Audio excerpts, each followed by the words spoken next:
पटना में खान सर और फायरिंग विवाद में एक बड़ा खुलासा हुआ है, जिससे जुड़ी एक बहुत बड़ी खबर आ रही है। खबर यह है कि खान सर ने ही अपने गार्डों से फायरिंग करवाई थी। खान सर के कहने पर चली थी गोलियां और 2 गार्डों ने 2-2 राउंड फायरिंग की थी। खान सर के गार्ड ने इस बाबत पुलिस के सामने गिरफ्तारी के बाद यह बयान दिया है। खान सर ने कहा कि गोली चलाओ, मैं देख लूंगा। इसी बयान के आधार पर दर्ज हुआ है पूरा मामला। यानी पटना में खान और ज्ञान की लड़ाई में अब नए मोड़ पर यह पूरी लड़ाई पहुंच गई है। खान सर ही वो पहले व्यक्ति थे जो इस पूरे विवाद में गोली वाला एंगल लेकर आए थे। बाद में वो गोलीकांड से पलट गए। उसके बाद शिकायत हुई, शिकायत के बाद गार्डों की गिरफ्तारी हुई और गार्ड जब पकड़े गए तो पूरा खेल खुलकर सामने आ गया। और ज्यादा जानकारी के लिए सीधे पटना का रुख करते हैं। हमारे संवाददाता रुपेश कुमार जुड़ गए। रुपेश, जिस बात का जिक्र दोपहर में 1 बजे आपने किया था कि खान सर के गार्डों ने यह खुलासा कर दिया है, पुलिस के सोर्सेज ये कह रहे हैं कि खान सर ने कहा था गोली चलाओ, मैं देख लूंगा, कुछ नहीं होने दूंगा। यह एक शिक्षक की भाषा है, यह सबसे बड़ा सवाल।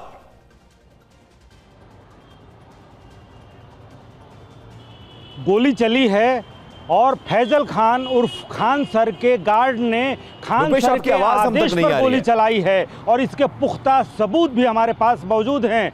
जब बाहर हंगामा हो रहा था, खान सर अपने निजी सुरक्षा गार्डों के साथ बाहर आए और 2 सुरक्षा गार्ड जो उत्तर प्रदेश के रहने वाले हैं, उन दोनों को कहा कि देख क्या रहे हो, गोलियां चलाओ, जो होगा मैं समझ लूंगा। और ये आदेश एक शिक्षक का है। वो शिक्षक जो अपने हजारों छात्रों को ज्ञान बांटता है, वो ईंट पत्थर चलता है और उसमें वो कहता है कि देख क्या रहे हो, गोलियां चलाओ, जो होगा मैं समझ लूंगा। इसीलिए मैंने दोपहर में ही ये कहा था कि खान सर के आदेश पर ही गोलियां चली थी, यानी गोलियां चलवाई थी खान सर ने, लिहाजा उनके ऊपर एफआईआर दर्ज हुआ है। और ये किसी शिक्षक का व्यवहार नहीं हो सकता है, ये किसी शिक्षक का कैरेक्टरिस्टिक नहीं है जो बातें सामने आ रही हैं जिस तरह से। और शुरू से भ्रम फैलाने को लेकर के, दहशत फैलाने को लेकर के, अपने छात्रों को भड़काने को लेकर के कभी गलत बयानी कर रहे हैं। पड़ोस के जो ज्ञान बिंदु सेंटर है उसका नाम तो नहीं ले रहे हैं, लेकिन शुरू में ही उन्होंने कहा कि गोलियां चली हैं और मेरे बगल के जो कोचिंग वाले हैं उन्होंने गोलियां चलाई हैं। गोलियां चली खान सर के आदेश पर, बयान दिया, बगल के कोचिंग वालों ने गोलियां चलाई हैं।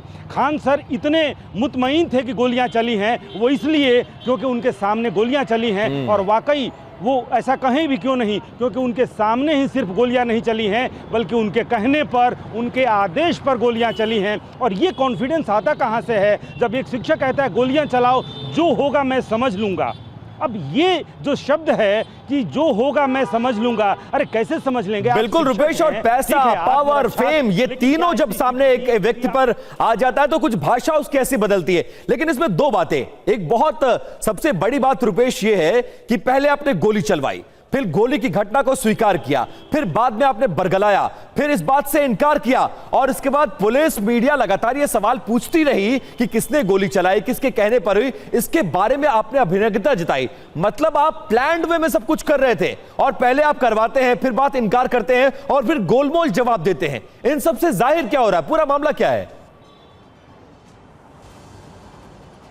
देखिए, इसके अलावा एक बात भी और बहुत महत्वपूर्ण है और बहुत पुख्ता है कि ये कोचिंग के गार्ड नहीं थे, ये फैजल खान के निजी सुरक्षा गार्ड हैं। और ये पुलिस ने भी कंफर्म किया है कि खान सर से जब कल दिन के 1:30 बजे पुलिस वालों ने जब पूछताछ की है, कदम कुआं के थाने की पुलिस जो है वो खान सर से भी पूछताछ कर चुकी है। और पूछताछ में फैजल खान ने खुद ये स्वीकार किया है कि ये हमारे निजी सुरक्षा गार्ड हैं। जो अब तक ये भी बरगलाने की कोशिश हुई कि ग्लोबल जो स्टडीज सेंटर है उसके ये गार्ड हैं, ये कोचिंग के गार्ड नहीं हैं, ये फैजल खान के निजी सुरक्षा गार्ड हैं। और निजी सुरक्षा गार्डों ने भी कहा है, और उनका लाइसेंस कहां से मिला है, जो मुकदमा उन पर दर्ज हुआ है, जो मामला दर्ज हुआ है इस पूरे मामले में, उसमें धाराएं कौन कौन सी है, कितनी संभावना है कि खान सर पर इस तरह के प्लान्ड वे में गोली चलवाना, झूठ बोलना, बरगलाना, इन तमाम मामलों में क्या गिरफ्तारी की संभावना बनती नजर आ रही है? क्या गिरफ्तार हो जाएंगे फैजल खान उर्फ खान सर?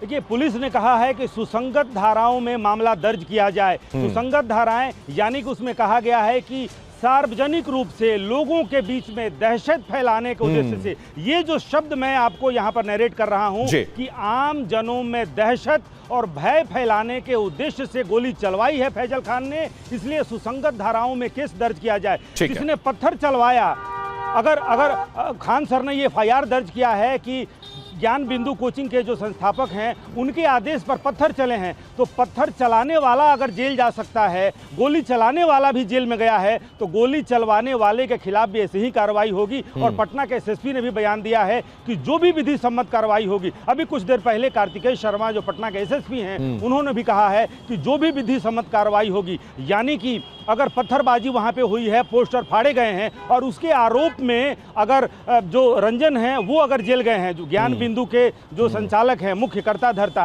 वो जेल गए, उनके 2 सहयोगी जेल गए, उनका कहीं जिक्र नहीं आया है कि उनके आदेश पर पत्थर चला है। लेकिन जिसके आदेश पर पत्थर चला वो जेल गया है, तो फैजल उर्फ खान सर के आदेश पर गोली चली है। ये बात अब पुख्ता हो चुकी है कि खान सर ने कहा था कि गोली चलाओ, जो होगा मैं समझ लूंगा। तो इस तरह का आदेश देने वाले के खिलाफ अगर नेम्ड FIR किया है। तीसरे आरोपी फैजल खान उर्फ खान सर हैं। 2 आरोपी हैं जो गार्ड हैं, जो उत्तर प्रदेश के प्रदीप और तलबेर सिंह, और तीसरे जो आरोपी हैं वो हैं फैजल खान उर्फ खान सर। यानी कि तीसरा जो नेम्ड FIR हुआ है वो फैजल खान के खिलाफ हुआ है। और पुलिस ने अपने FIR में कहा है कि आम जनों के बीच सार्वजनिक रूप से गोली चलवाकर भय और दहशत फैलाने के उद्देश्य से ये गोलियां चलाई गई हैं, लिहाजा सुसंगत धाराओं में मामला दर्ज किया जाए। अब बुरी तरह से फंस गए हैं फैजल खान उर्फ खान सर, जो अपने क्लास में भी आज अपने क्लास में कह रहे हैं कि उन पर माला चढ़ा दिया जाए, कफन चढ़ा दिया जाए। छात्रों से कह रहे हैं कि आत्मरक्षार्थ गोलियां चली हैं, इसके बाद कोई गार्ड रक्षा के लिए गोली नहीं चलाएगा। यानी कि पहले भी उन्होंने छात्रों को भड़काया, आज की तारीख में भी जब उनके ऊपर FIR दर्ज हुआ है उसके बाद भी वो क्लासरूम में, अरे भाई बच्चों को आप शिक्षा दीजिए ना, आपको लोग खान सर कहते हैं। आज की क्लास उनकी यही थी कि उनके ऊपर लोग माला चढ़ाना चाहते हैं, उन्होंने कैसे गोलियां चल। बिल्कुल, सबसे बड़ा सवाल रुपेश यही है, सबसे बड़ा सवाल यह है कि ज्ञान बिंदु के जो ओनर हैं उन पर अगर पत्थरबाजी के लिए उकसाने के मामले में मुकदमा दर्ज हो सकता है, गिरफ्तारी हो सकती है, तो फिर एक शख्स के कहने पर गोली चलाने वाले जो गार्ड हैं वो जब ये बयान दे रहे हैं तो कितनी संभावना बन रही है कि खान सर पर भी मुकदमा दर्ज होगा। लेकिन सबसे बड़ा सवाल ये रुपेश, क्या इस पूरे मामले में मुकदमा दर्ज होने के बाद और यह खुलासा होने के बाद कि खान सर के गार्डों ने, जो उनके प्राइवेट गार्ड है, जो उनकी सुरक्षा में तैनात हैं, उनके कहने पर हवाई फायरिंग करते हैं, दहशत फैलाते हैं, अब जब यह बात सामने आई है तो क्या खान सर और उनके कैंप की तरफ से कोई सफाई पेश होती नजर आई है? अपने जो इंस्टीट्यूट है उसमें जिस तरह से वो बोल रहे हैं उसको छोड़कर क्या मीडिया से, क्या पुलिस से कोई बातचीत, कोई सफाई, कोई एक्सप्लेनेशन उनकी तरफ से? देखिए, जैसे ही उनके ऊपर FIR दर्ज हुआ उसके बाद से उन्होंने अधिवक्ताओं की फौज खड़ी कर ली है और वो उनसे लगातार उन्होंने मंत्रणा की, क्योंकि उनको पता चला कि पुलिस की टीम भी तैनात कर दी गई है, पुलिस की टीम ने क्वेश्चनायर तैयार किया है और ये भी उनको पता है कि उनके गार्ड ने क्या बयान दिए हैं, क्या उन्होंने आदेश दिया था और FIR में क्या बातें दर्ज हैं कि उन्हीं के आदेश पर गोलियां चली हैं। लिहाजा अब उन्होंने मंत्रणा भी शुरू कर दी है और किसी भी समय पटना पुलिस की जो टीम गठित की गई है वो टीम उनसे पूछताछ कर सकती है। आप याद कीजिए, कल भी जब पटना पुलिस की टीम गार्डों से पूछताछ करने गई थी, पहचान करने गई थी, लेकिन उसके बाद से हथियार के साथ जो गोलियां जो बरामद हुई उनके साथ उन दोनों गार्ड की गिरफ्तारी कर ली गई। लिहाजा अब आज फिर से खान सर से भी पूछताछ होगी और उस पूछताछ के बाद उनकी गिरफ्तारी भी संभव है। अब इसलिए मैं कह रहा हूं, पुलिसिंग पर कोई सवाल नहीं है। कार्तिकेय शर्मा जो SSP हैं वो अपने भाषा में कह रहे हैं कि जो सुसंगत धाराओं में केस दर्ज हुआ है तो पुलिस विधि सम्मत कार्रवाई करेगी। लेकिन सबसे अहम सवाल यह है कि गोली चलाने वाले गिरफ्तार हो गए हैं, पत्थर चलाने वाले भी गिरफ्तार हैं और पत्थर कथित रूप से चलवाने वाले। बिल्कुल रुपेश, सबसे बड़ा सवाल यह है कि पत्थर चलाने वाला शख्स अगर उसके आदेश पर गिरफ्तारी हो सकती है तो खान सर पर भी अब इस पूरे मामले में गिरफ्तारी की तलवार लटक रही है। फिलहाल पुलिस उनसे जल्द इस पूरे मामले में पूछताछ करेगी। बहुत शुक्रिया रुपेश इस जानकारी के लिए। बात करने जा रहे हैं पंजाब के मोहाली की। घर हो, सड़क हो, दफ्तर हो, बेटियों की सुरक्षा का डर चारों तरफ और मोहाली में जो हुआ वो दिल को दहला देगा। बने रहिए हमारे साथ और वो वीडियो जब मैं आपको दिखाऊंगा तो सचमुच आप सहम जाएंगे। प्यार जब सनक बन जाए और इश्क जब रंजिश का चोला ओढ़ ले तो अंजाम कितना खौफनाक होता है इसका अंदाजा लगाइए। इसका गवाह डिंपल हत्याकांड ये समझिए जो मोहाली का डिंपल हत्याकांड है वो बना है, क्योंकि लगातार वहां पर एक तरफा इश्क में एक लड़के ने कुछ ऐसा किया जिसको बिल्कुल भी स्वीकार नहीं किया जा सकता। एक तरफा इश्क में वो आशिक इस कदर पागल हुआ कि उस लड़की के ऑफिस में पहुंचा, उसके चैम्बर में पहुंचता है और इसके बाद खंजरों से इतने वार करता है कि जिनको गिन भी नहीं पाएंगे आप। बेटियों की चीखें, अब आप समझिए, देखिए ये कुछ मामले आज दिन भर के आए हैं जिनको जानना बहुत जरूरी है। मोहाली का डिंपल मर्डर केस, दिल्ली में एक डीयू की प्रोफेसर का मर्डर हो जाता है, घर, दफ्तर, सड़क, हर जगह उनकी सुरक्षा पर सवाल। और मोहाली में डिंपल की हत्या, भोपाल में ख्याति की रईसमई मौत, दिल्ली में डीयू प्रोफेसर का मर्डर और गाजियाबाद में अब भी सवाल है कि रश्मि का गुनहगार आखिर कौन है। शहर देखिए अलग अलग है, चेहरे भी अलग हैं, लेकिन सवाल एक है कि क्या इस देश में महिलाएं कहीं भी सुरक्षित हैं?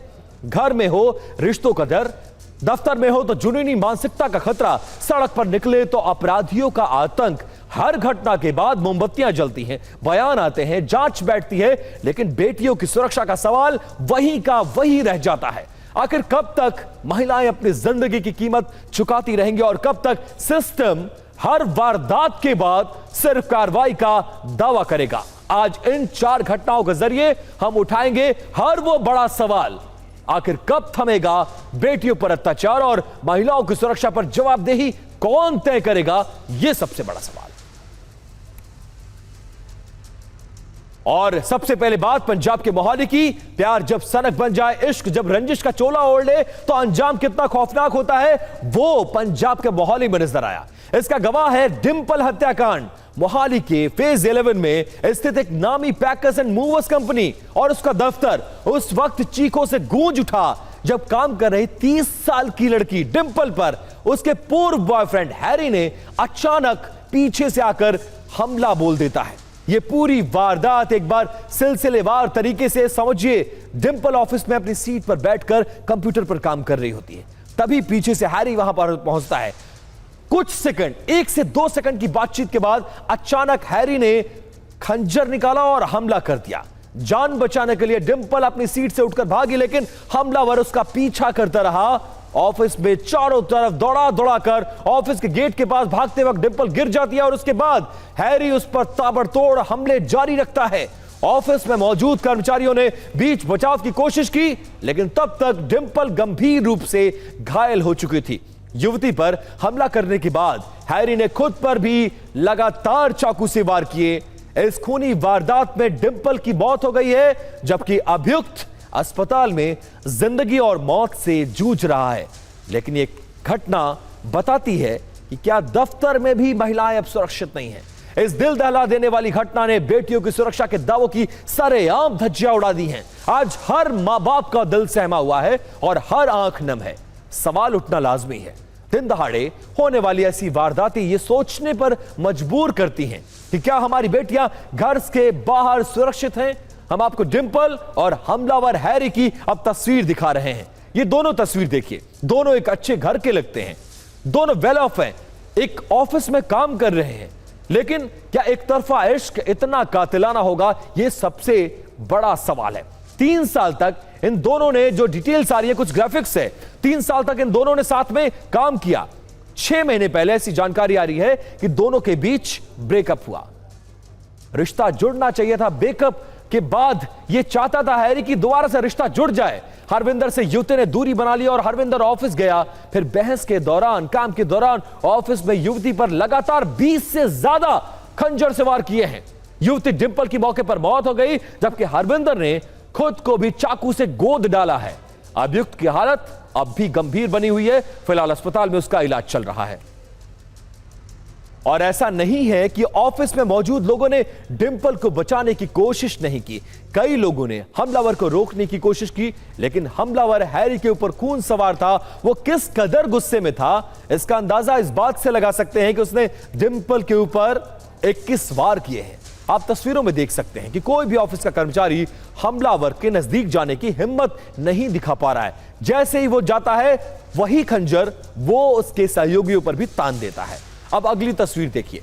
डिंपल को तड़पता छोड़ने के बाद हैरी ने उसी चाकू से खुद के गले पर और पेट पर इस तरह करके लगातार वो वार करता है, पेट और गले पर 30 से ज्यादा वार किए अपने ऊपर। देखते ही देखते पूरा दफ्तर खून ही खून चारों तरफ बिखर गया।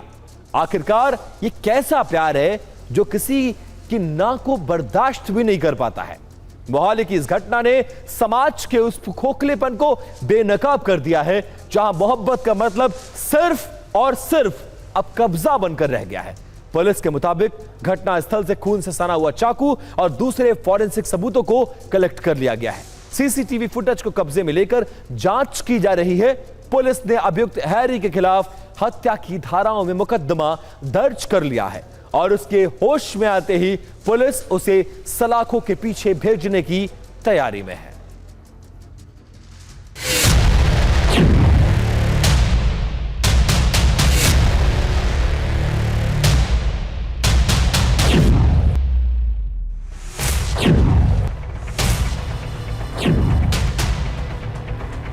पंजाब के मोहाली में एक प्राइवेट कंपनी में काम करने वाली लड़की की उसी के सहकर्मी ने चाकू मारकर हत्या कर दी। ये पूरी घटना सीसीटीवी कैमरे में रिकॉर्ड हुई है। मैं इस वक्त मोहाली के फेज 11 में मौजूद हूं और ये एसआरपी यूएस लॉजिस्टिक कंपनी है, जहां पर बीती शाम करीब 7 बजे इस घटना को अंजाम दिया गया।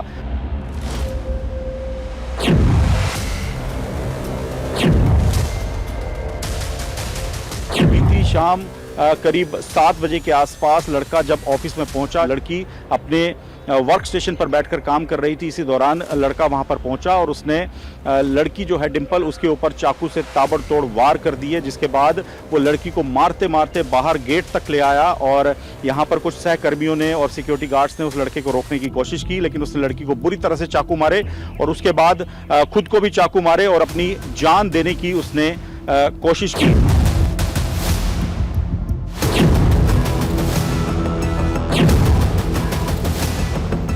ये घटना कब की है और कब आप लोगों को जानकारी मिली और किस तरह से पूरा सीक्वेंस है? हमको इन्फॉर्मेशन आई थी कि ऐसे एसआरपी लॉजिस्टिक्स में एक मतलब कत्ल हुआ है, तो उधर फिर उन्होंने पहुंचकर मौके पर साइंटिफिक तफ्तीश करते हुए जो लड़की और लड़के को दोनों को फुटेज में भेजा गया। जहाँ लड़की जो डिंपल है वो ब्लॉड डेड थी और लड़का जो है ही इज अंडर ट्रीटमेंट उसका चल रहा है। न्यूज काउंटर में बात दिल्ली की, जहां पर हत्या के एक केस ने पुलिस को ऐसी उलझन में डाल दिया है जिसमें सवाल ज्यादा हैं और जवाब बहुत कम है। दिल्ली यूनिवर्सिटी की असिस्टेंट प्रोफेसर देवस्मिता पॉल अपने फ्लैट में मरी हुई पाई गई है। हैरानी की बात यह है कि घर में जबरन घुसने के कोई निशान नहीं है, कोई सामान भी गायब नहीं हुआ है, लेकिन प्रोफेसर की बेरहमी से हत्या कर दी गई है। और सबसे बड़ा रहस्य कि फ्लैट के गेट पर इतना बड़ा ताला किसने लगाया है? क्या कातिल कोई ऐसा शख्स था जिसे प्रोफेसर अच्छी तरह जानती थी? क्या हत्या के बाद वारदात को किसी और दिशा में मोड़ने की कोशिश हुई? और आखिर प्रोफेसर 2 दिनों से इस दुनिया की नजरों से दूर क्यों थी? इन तमाम सवालों के जवाब तलाश रही है दिल्ली पुलिस।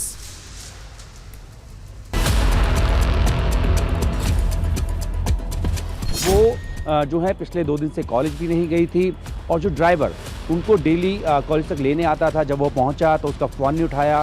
उन्हें किसी अनहोनी की आशंका होती है। उसके बाद मेंटेनेंस के द्वारा जो है दरवाजे को खुलवाया जाता है और उस दौरान वो पाती हैं कि जो देवस्मिता है उसकी डेड बॉडी अंदर पड़ी हुई है, जिसके सर में चोट लगी हुई थी और कलाई भी कटी हुई बताई जा रही है।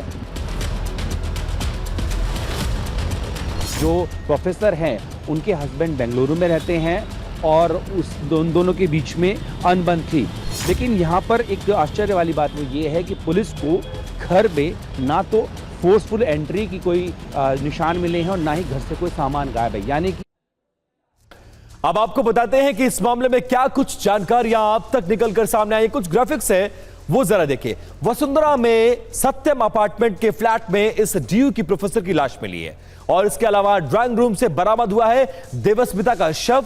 साथ ही पिछले 2 दिनों से वो कॉलेज भी नहीं गई थी, यह भी जानकारी जांच में सामने आई है। उनकी बहन पहुंची तो फ्लैट के बाहर ताला बंद मिला।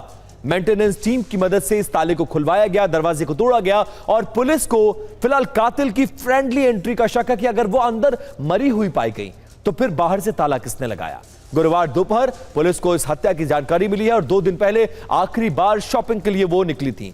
मोबाइल फोन फ्लैट के अंदर से बरामद हुआ है। सीसीटीवी और कॉल रिकॉर्ड्स को फिलहाल पुलिस इस पूरे मामले में खंगाल रही है।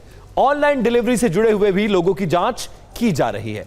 अब बात भोपाल की करने जा रहे हैं, जहां पर प्रतियोगी परीक्षा की तैयारी कर रही ख्याति जैन की संदिग्ध मौत हो गई है, जिसकी गुत्थी के हर नए पर्दाफाश के साथ इसकी गुत्थी और भी ज्यादा उलझती जा रही है। भोपाल की 18 साल की ख्याति जैन की मौत मामले में अब एक नया सीसीटीवी फुटेज सामने आया है।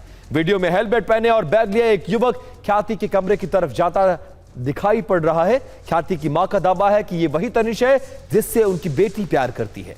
अब एक दूसरी तस्वीर हम आपको दिखाने जा रहे हैं। इसमें ख्याति का शव उसके कमरे में बिस्तर पर नजर आ रहा है। ख्याति की 11 मई 2026 को मौत हो गई थी, लेकिन 24 दिन बाद भी मामले में एफआईआर दर्ज नहीं होने से परिजनों में बहुत ज्यादा नाराजगी है।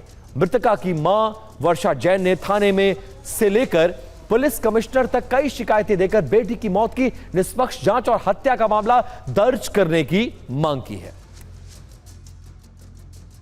मेरी बेटी ख्याति जैन की 11 मई को अशोका गार्डन क्षेत्र में हत्या कर दी गई है।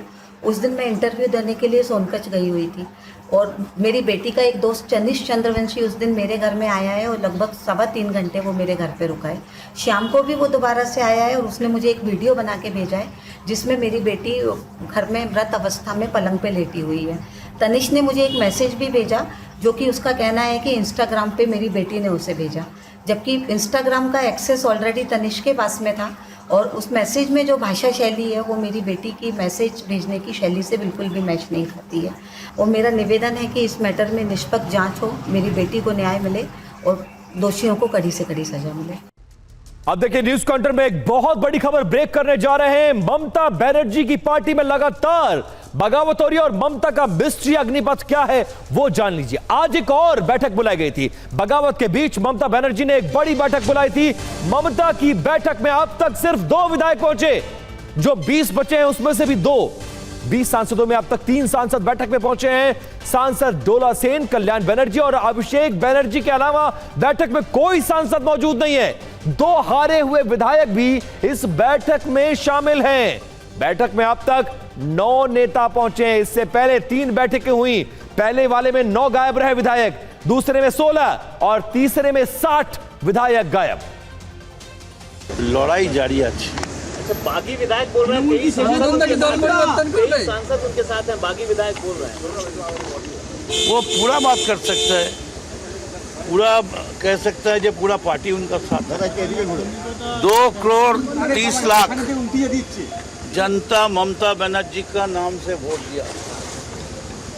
जो लोग जा रहे हैं उसमें से कोई माँ का लाल है, रेजिग्नेशन देके अपना क्षेत्रों में जाके बोलेंगे ममता को फोटो नहीं लेके मैं फिर से एक बार चुनाव लड़ने चाहता हूं। अगर उसका पास कोई चुनाव जीत के आए मैं उसको सलाम करूंगा। तो ममता बनर्जी की मुश्किलें बढ़ती जा रही हैं, लगातार पार्टी में टूट हो रही है। पहले विधायक और अब तो उनकी पार्टी के सांसद भी उनका साथ छोड़ रहे हैं। सीधे आपको पश्चिम बंगाल के कोलकाता लेकर चलते हैं, जहां पर हमारे संवाददाता रविशंकर दत्ता हमारे साथ जुड़ गए। रविशंकर, ममता बनर्जी की मुश्किलें 4 मई के बाद से लगातार बढ़ती जा रही हैं। पहले 60 विधायकों ने साथ छोड़ा और आज की बैठक में बाकी बचे विधायकों का ना आना, सिर्फ 2 विधायक और 2 से 3 सांसदों का आना क्या जाहिर कर रहा है? अभिषेक बनर्जी को तो माइनस कर दीजिए, सिर्फ परिवार के बाहर 2 सांसद और 2 विधायक क्या जाहिर करता है, क्या इंडिकेशन है? देखिए विपिन, मैं आपको थोड़ा अपडेट कर दूं। अभी तक सब मिला के कुल मिला के 12 लोग पहुंचे हैं, जिसमें 4 सांसद है और 7 विधायक है। ये जो टोटल 11 होते हैं और अभिषेक बनर्जी को मिला के 12 लोग होते हैं। ये 12 लोग अभी तक पहुंचे, लेकिन तृणमूल के सूत्र मुताबिक ये कहा जा रहा है कि ये सारे विधायक का मतलब फ्लोट टेस्टिंग ये कोई बैठक नहीं था। ममता बनर्जी जिनके साथ बातचीत करना चाहते थे उन्हीं लोगों को बुलाया गया था और वो लोग यहाँ पे आए थे। हालांकि ये नंबर अगर 20 है तो 20 में से अभी तक 7 विधायक पहुंचे हैं और अगर ये नंबर 10 है तो भी 7 विधायक पहुंचे हैं। तो कुल मिला के अभी तक 7 विधायक पहुंचे हैं, जो कि इसका पहले जब ममता बनर्जी क्षमता में थे, जब विधायक की मीटिंग बुलाती थी तो 1 घंटा पहले विधायक लोग पहुंच जाते थे, सांसद लोग पहुंच जाते थे। लेकिन अभी जो है 4 बजे बुलाने पे जो मीटिंग हो रही है 4:30 बजे आके लोग पहुंच रहे हैं। तो यहाँ पे रिलैक्सिसिटी जो है वो यहाँ पे समझ में आती है। और मेरे पीछे आप देखिए, अगर देखेंगे तो वहाँ पे ममता बनर्जी की घर है, उनके अंदर मीटिंग चल रहा है और अलग अलग जो नेता मंत्री बाहर निकल रहे हैं वो कह रहे हैं कि ममता बनर्जी अलग अलग करके विधायक और सांसदों से बात करना चाहते थे। लेकिन कितने विधायक को उन्होंने बुलाया था, उनमें से कितने विधायक बागी थे और कितने विधायक यहाँ पे पहुंचे, अगर ये सवाल किया जाए तो मैं ये कहूंगा 7 विधायक यहाँ पे पहुंचे हैं जो बागी विधायक थे। मतलब रविशंकर दत्ता, रविशंकर मतलब ये निकाला जाए कि स्ट्रेंथ कम होती जा रही है, लगातार लोग पीछे हटते जा रहे हैं और अब लोग बैठकों में जाने से डर रहे। खबर एक और आई है, खबर यह है कि ममता बनर्जी के 18 सांसद शुभेंदु अधिकारी के साथ दिल्ली आ सकते हैं। कुछ देर पहले खबर चल रही थी, इस खबर में कितनी सत्यता, आपके सोर्सेस क्या कुछ क्लेम कर रहे हैं, क्या यह खबर सच है, इसमें कितनी संभावना आपको नजर आ रही है कि कुछ और सांसद भी विधायकों के अलावा अब पार्टी छोड़ सकते हैं, ममता का दामन छोड़ सकते हैं और लोकसभा में भी अब कमजोर पड़ती नजर आ रही है ममता बनर्जी?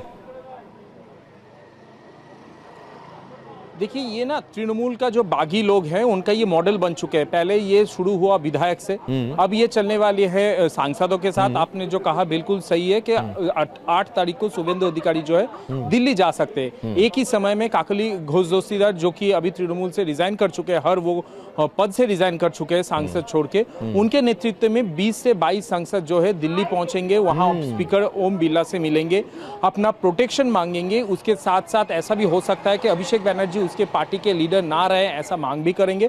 और इसके साथ बीजेपी के कुछ बड़े नेता जो है, जो मतलब राष्ट्रीय नेता है, उनके साथ भी ये मिलेंगे। तो ये बिल्कुल सही है कि जैसे हम लोग ने विधायक के तौर पे देखा था पश्चिम बंगाल में तृणमूल के साथ क्या हुआ, वही चीज अब सांसदों के साथ हो सकती है, जो कि एक टुकड़ी जो है वो 20 से 22 नंबर है वो पहुंचेंगे दिल्ली और वहां पे एक ही समय में जब ममता बनर्जी वहां पे रहेंगे तो इसीलिए वो दिल्ली से थोड़ा बाहर कुछ होटल्स में रह रहे हैं, ऐसा माना जा रहा है। और एक ही मॉडल देखा जा सकता है कोलकाता कॉर्पोरेशन। बिल्कुल रविशंकर, और जैसा विधानसभा में हुआ कि तमाम 60 विधायकों ने ऋतुपत बनर्जी को अपना नेता बनाया, एक अलग गुट की मांग की और उस गुट को मान्यता मिल गई। माना यह जा रहा है कि यह सेम मॉडल लोकसभा में अपनाया जाएगा। काकोली घोष के नेतृत्व में तमाम सांसद जाएंगे, ओम बिरला से मिलेंगे और यह कहेंगे कि हमें लोकसभा में एक अलग गुट बनाया जाए। फिलहाल बहुत शुक्रिया रविशंकर इस जानकारी के लिए।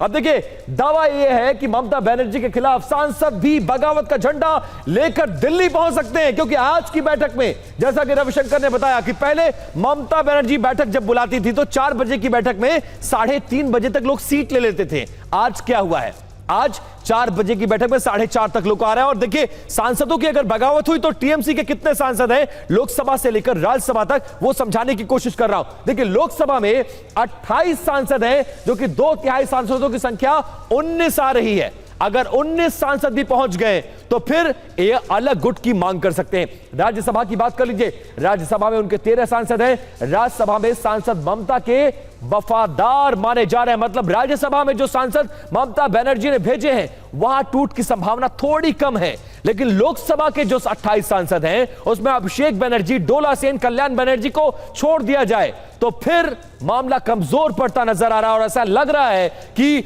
लोकसभा में भी ममता बनर्जी की ताकत कम होगी। लोकसभा में टीएमसी के अभी 28 सांसद थे, पहले 29 थे, लेकिन बशीरहाट के सांसद नूरुल इस्लाम की मृत्यु के बाद अब सांसदों की संख्या कम हो गई है, यानी फाइनल आंकड़ा 28 है। दल बदल कानून से बचने के लिए 19 सांसदों का साथ आना जरूरी है। तो वहीं राज्यसभा में ममता अभी तक सुरक्षित नजर आ रही है। सूत्रों के मुताबिक राज्यसभा सांसद ममता के वफादार हैं और राज्यसभा सांसदों में बगावत के आसार कम नजर आ रहे हैं। पिछले 7 दिन में कोई सांसद से मेरा बात नहीं हुआ, तो ऐसा कोई जानकारी मेरे पास है नहीं और मैं अभी सांसद भी नहीं हूं, तो सांसद लोग क्या करेंगे मैं कैसे बोलूंगा।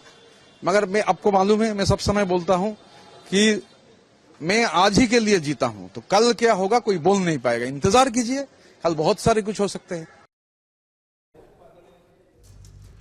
तो देख सकते हैं ऋतुपत बनर्जी अब ये कह रहा है कि अभी हमारी सांसदों से कोई बातचीत नहीं हुई है। ऋतुपत बनर्जी ने यह कहा है कि सांसदों के बगावत पर जब उनसे सवाल किया गया तो उन्होंने ये बात अपनी रखी कि हम सांसदों को लेकर अभी कंसर्न नहीं है, हमारा पूरा कंसर्न कहां है, विधायकों पर, और विधायक 60 उनके पाले में। यह जरूर है कि कुछ और विधायक उनके संपर्क में है जो उनके पाले में ममता बनर्जी को छोड़कर आ सकते हैं। अब देखिए, झारग्राम में नगर पालिका की बोर्ड बैठक चल रही थी, एजेंडा विकास का था, लेकिन माहौल विरोध का बन गया। पश्चिम बंगाल में नेताओं की मुश्किलें देखिए कैसे बढ़ती जा रही हैं। भ्रष्टाचार के आरोपों से नाराज लोगों ने ऐसा विरोध जताया कि पार्षदों पर सवालों के साथ अंडे बरसने लगे हैं। नतीजा यह हुआ कि मीटिंग बीच में ही खत्म करनी पड़ी और नेताओं को पुलिस की सुरक्षा में बाहर निकलना पड़ा। वो जनता जो कल तक नेताओं के पीछे जिंदाबाद जिंदाबाद करती थी, वो अब चोर चोर के नारे लगाते उनको दौड़ाती नजर आ रही है और साथ में अंडे चला रही है। देखते ही देखते बोर्ड मीटिंग का माहौल ऐसा बिगड़ा कि पार्षदों को अपनी कुर्सियों से ज्यादा अपनी सुरक्षा की चिंता होने लगी और वो पुलिस की सुरक्षा की मांग करने लगे। अब आपको बंगाल में टीएमसी नेताओं के खिलाफ जनता के गुस्से की एक और तस्वीर दिखाने जा रहा हूं मैं, बहुत इंपॉर्टेंट है। गुस्सा अब खुलकर सड़कों पर दिखाई देने लगा है। कोलकाता के गरफा इलाके में टीएमसी के पार्षद अरिजीत दास ठाकुर को कथित रंगदारी मांगने के मामले में गिरफ्तार करने पहुंची पुलिस के सामने ही लोगों ने जोरदार उनके खिलाफ प्रदर्शन किया। नाराज भीड़ ने पार्षद पर अंडे फेंके, जमकर नारेबाजी की और माहौल इतना तनावपूर्ण हो गया कि पुलिस को हस्तक्षेप करना पड़ा। सवाल यह है कि क्या यह सिर्फ एक गिरफ्तारी है, फिर यह जनता के खिलाफ, जनता का नेताओं के खिलाफ बढ़ता आक्रोश। न्यूज काउंटर में बात पटियाला की करने जा रहे हैं, जहां पर प्रदर्शन कर रहे बेरोजगारों पर जमकर लाठियां बरसी हैं। बेरोजगार आईटीआई पास छात्रों पर पुलिस ने बल प्रयोग किया है। पावरकॉम हेड ऑफिस के बाहर ये पंजाब के बेरोजगार भगवंत मान सरकार से नौकरी की मांग कर रहे थे, लेकिन बदले में ऐसे लाठियां बरस रही हैं। जरा ये देखिए, सड़क जाम करके प्रदर्शन कर रहे थे प्रदर्शनकारी और ये चाह रहे थे कि सरकार उनकी मांगों को सुने, उन्हें रोजगार दिया जाए, लेकिन बदले में जमकर लाठियां।